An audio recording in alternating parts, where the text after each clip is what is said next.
Hi, and welcome to another edition of Real Reviews. This is Chike Coleman, that's Sanford, Hess. We're here to talk to you about new movies and sometimes other stuff that happens in the world of media and entertainment.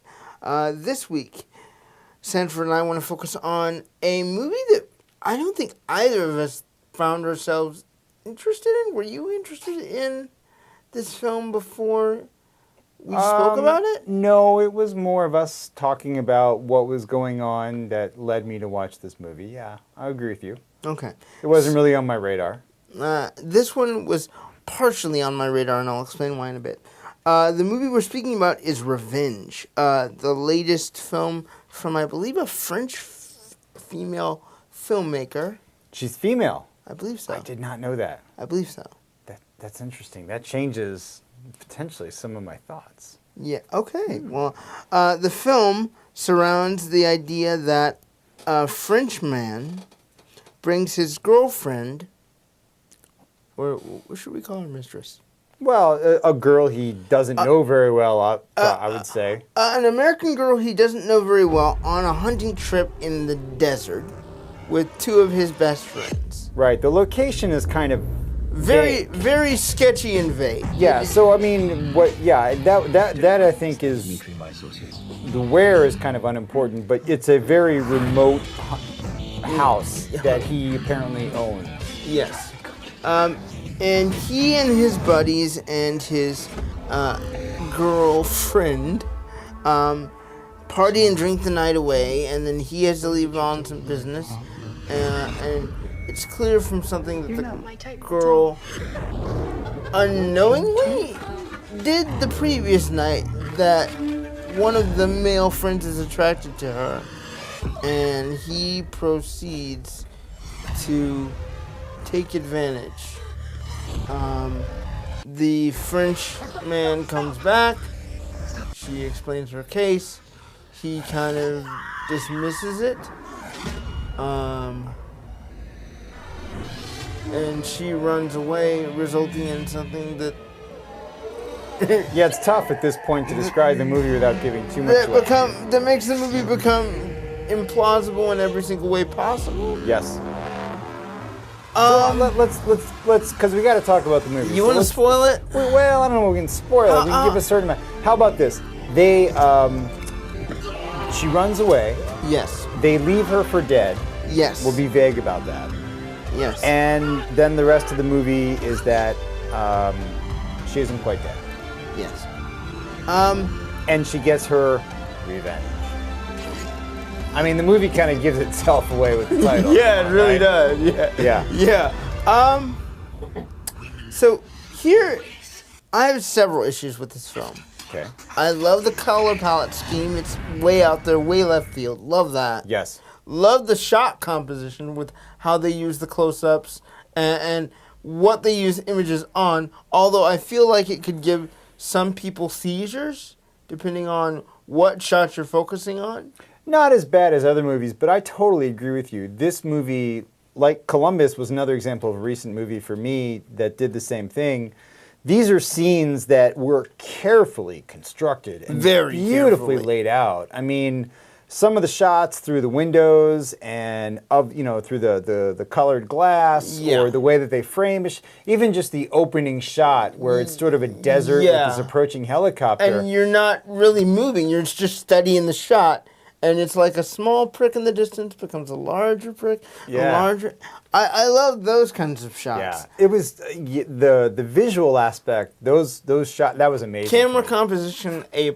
Yeah, absolutely. Well thought out, well designed. All right, keep going. Sorry. And for me, I hate to say it, but that's kind of where the positives stop for me in this movie. And here's why.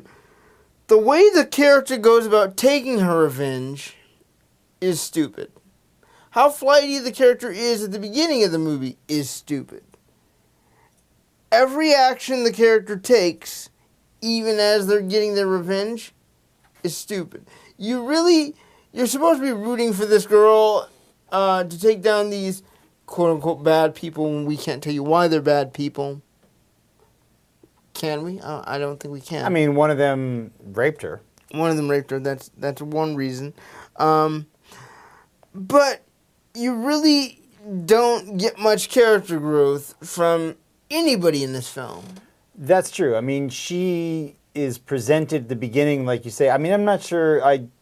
They don't really let her character have much of a personality at the beginning. Right, and they really just dull down to Rambo style after a certain point. Right, right. And while in Rambo that works, it doesn't work here because we're not really given a what they would call in film school a character's journey. Right.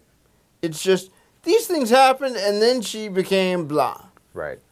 Rather than this happened, she felt this, she thought this again, and then we got to here, and that's when everything changed for her. Right. You don't get that.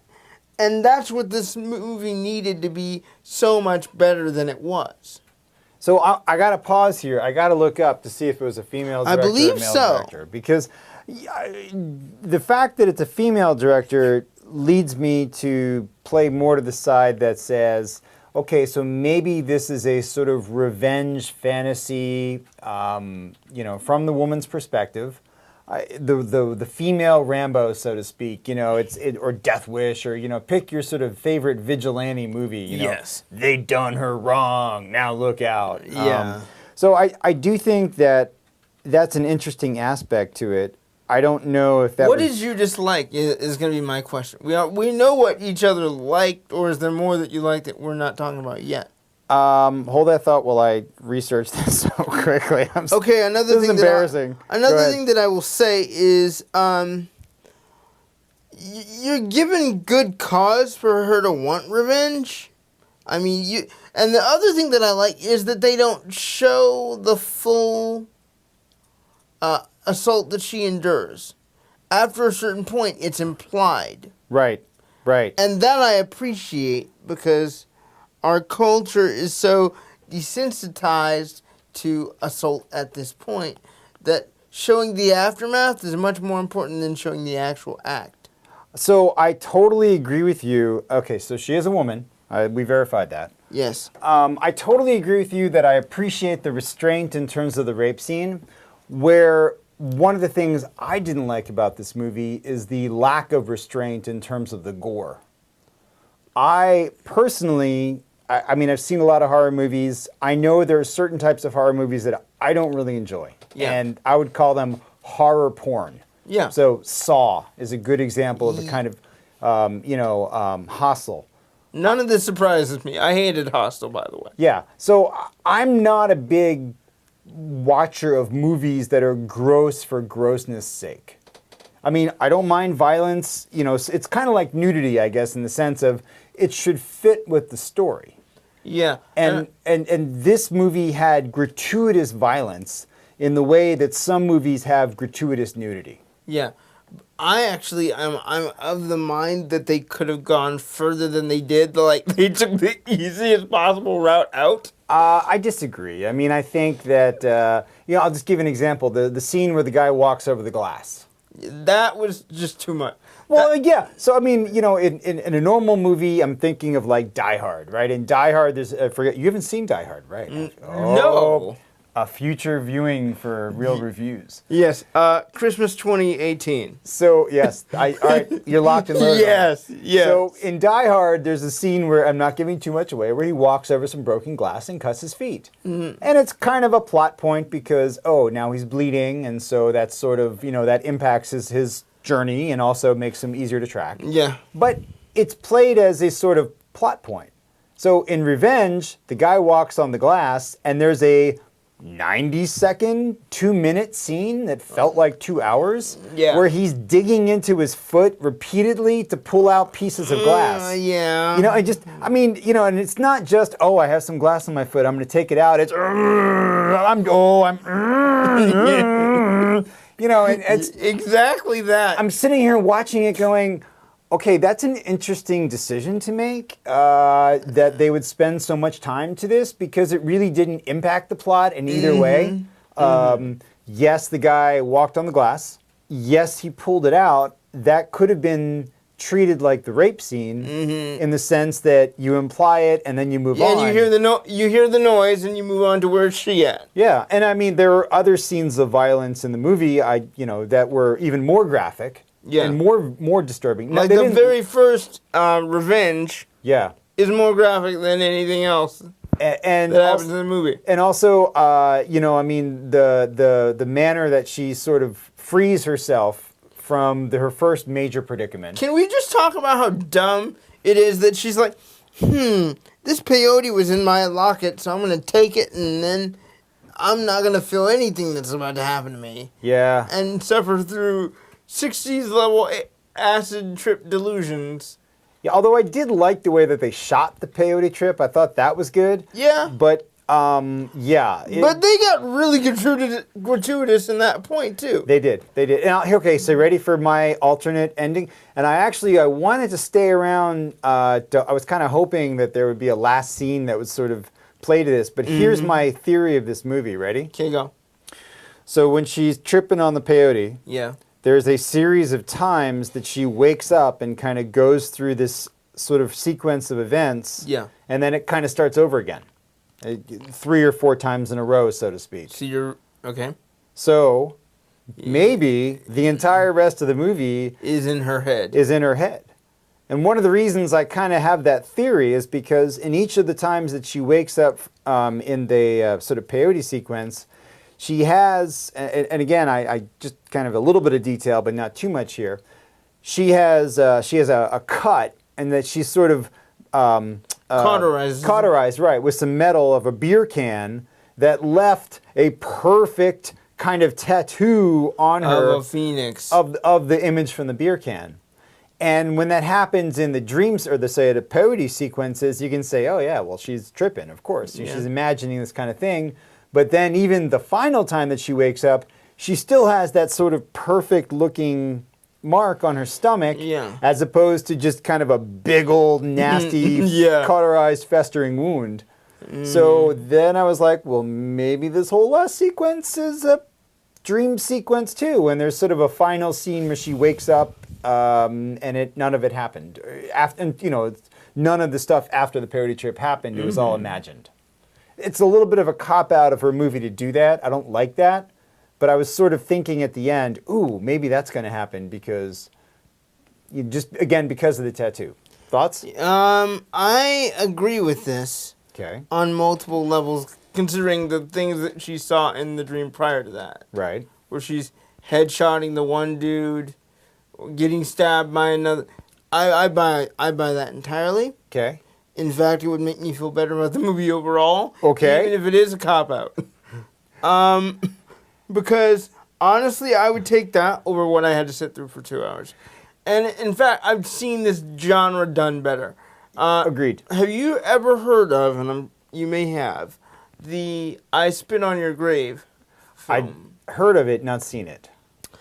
I will tell you that film is what people should see instead of this. Because very similar things happen. Yeah. A young person gets taken advantage of. She's thought for dead, and then she gets revenge. But the way that she gets revenge, which also, of course, includes death, is more crafty, more thought through, and she actually gets words in while it's happening. Right. It isn't what this film was with a series of grunts and shotgun blasts. It's, you did this to me, and here's your ultimate comeuppance.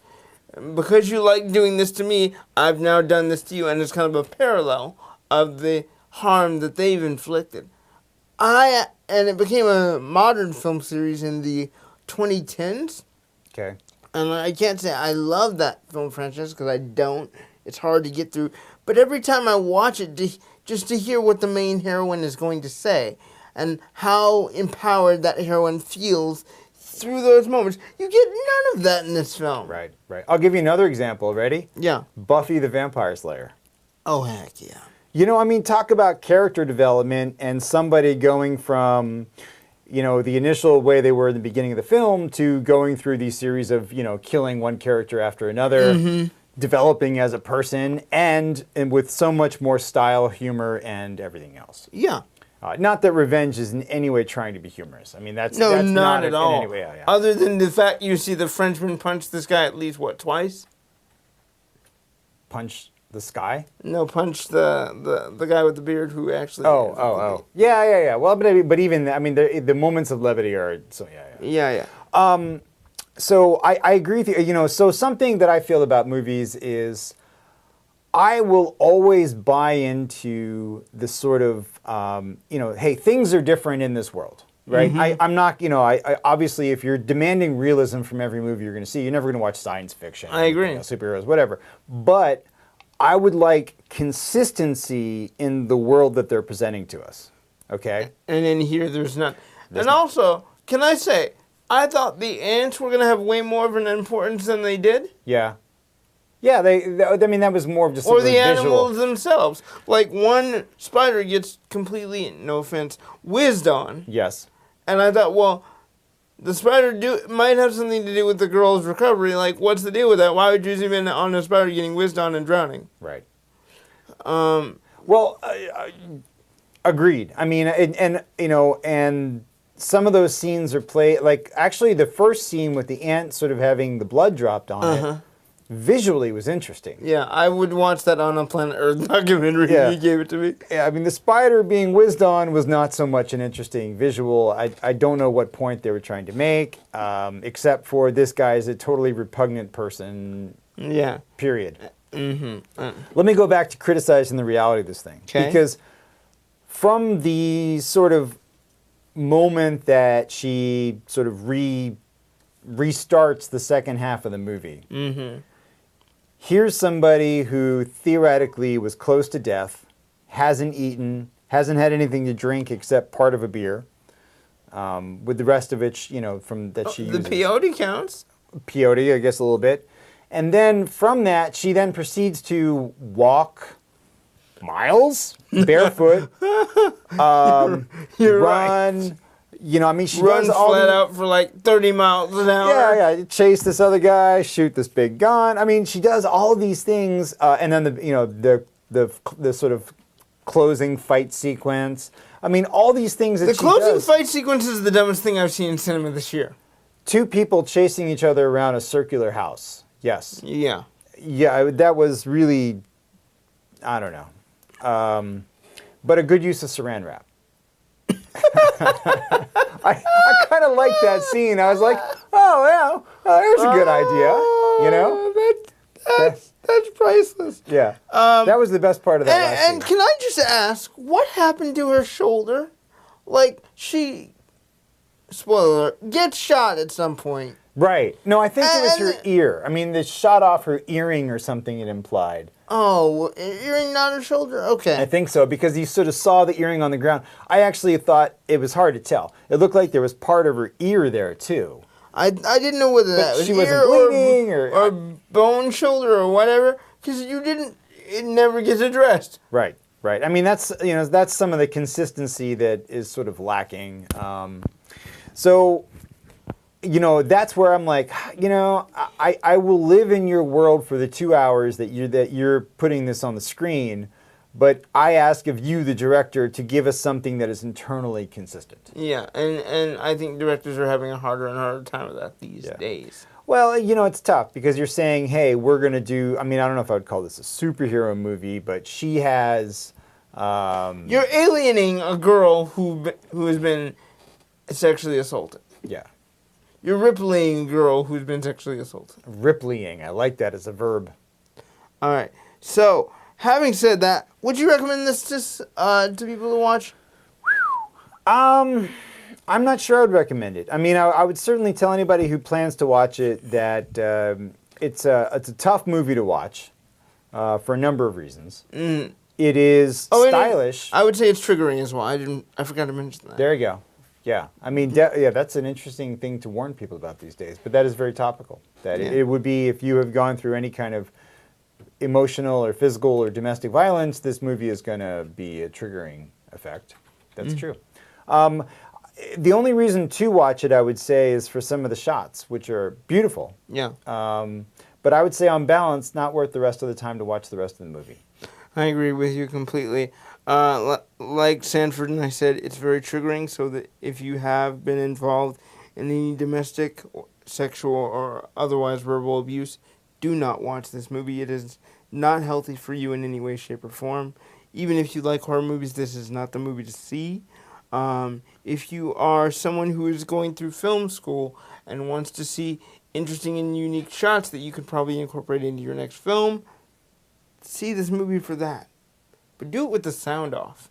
Do it with the sound off and turn the color gradient to black and white. You might enjoy it more. I'm not sure about that because the colors, like you mentioned, are pretty intense. Here's an interesting part about it, though. I thought that was interesting, the bilingual aspect of the movie. So she speaks English, and when characters talk to her, they speak in English, but when they talk to each other, they speak in French. Yeah, I know. Which I found... disassociating? No, it kind of actually helped the plot a little bit because it sort of explained why they could have conversations that she didn't understand, even though she was there. Yeah. So that helped. I did find it interesting that a French director with its Studio Canal and it's made with money from the French film industry, why they would make a movie that's probably 2/3 in English.